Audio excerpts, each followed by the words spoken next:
Man United versus Chelsea is about to come up, and you look at the two teams and you're just not very convinced. It's a new age, it's a new...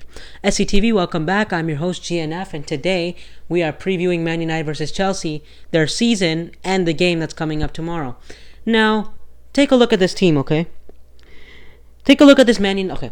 Okay. Take a look at a potential starting 11 for Man United. This is if, he goes with this sort of formation and, he doesn't want to play Greenwood or whatever. This is, okay, take a look at this team and you look at it and it does not shiver your timbers now, does it?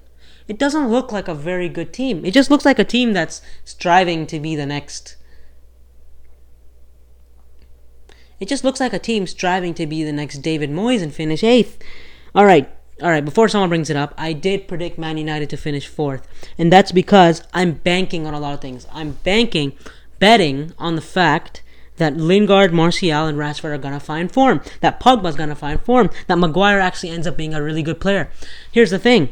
Martial, Lingard, and Rashford, their statistics do not make your mouth water. Lingard scored 4 goals last season. Rashford scored 10. Martial also scored 10.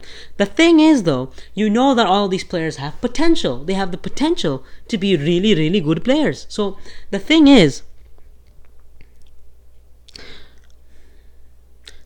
what Man United fans are hoping for, especially considering Lukaku is gone, is that these players find the form when they were at their peak. Martial was at his peak in 2015-16, I think it was. Rashford 2015-16, Lingard 2016-17, I think it was, when he had 10 games where he was scoring. Pogba when he was at Juventus, Matic when he was at Chelsea. You're just hoping, Alexis when he was at Arsenal. You're just hoping that these players can click in a way where all of their potentials are being met. Otherwise, they screwed.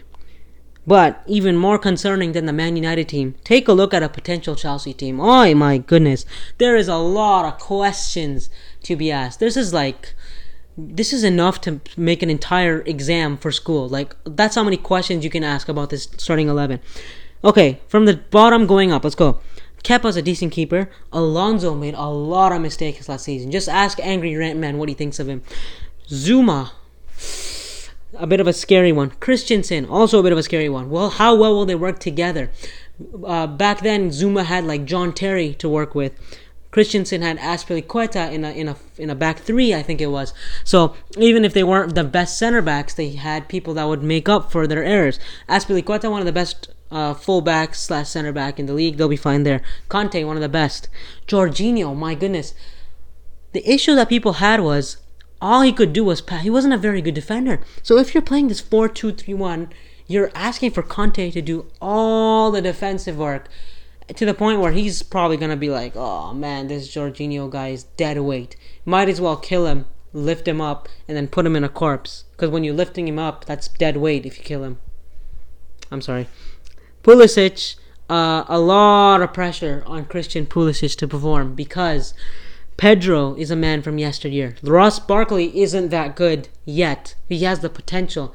And Tammy Abraham, my goodness, stop hyping this man up. You are overhyping a man who scored 5 goals in 31 appearances for Swansea City. Oh, but he scored 20 goals in the championship last season. He scored...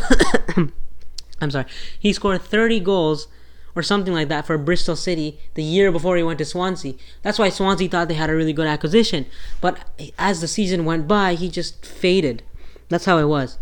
Here's another scary thing, but also a very exciting thing for the neutral, is Leicester City and Wolves. If you look at their teams, they're not that far off from the teams I just showed you.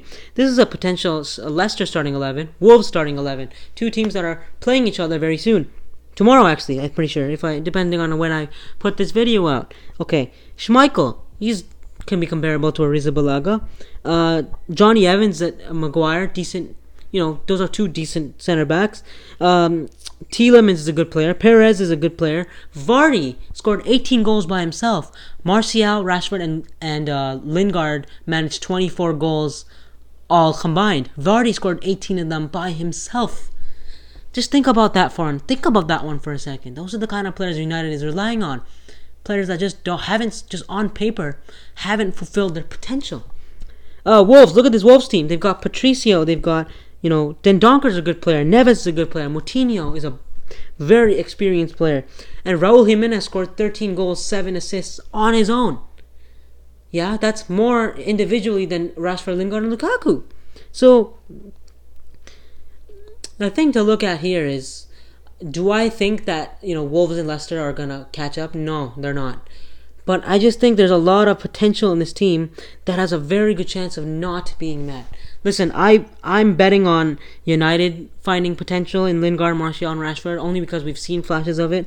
But players like Barkley and Pulisic and Abraham are completely untested, and I just think Chelsea are going to struggle. United are going to struggle. It's just United are going to struggle a bit less because I do think eventually they'll have to find some of that potential. They will rise to the top, rise to the challenge, especially in what's going to be a very difficult season, challenging for fourth. For both of these teams, it's been GNF. Let me know what you think. Thank you for subscribing. We've hit 20 subscribers, and I'll see you tomorrow. Or another day, I don't know.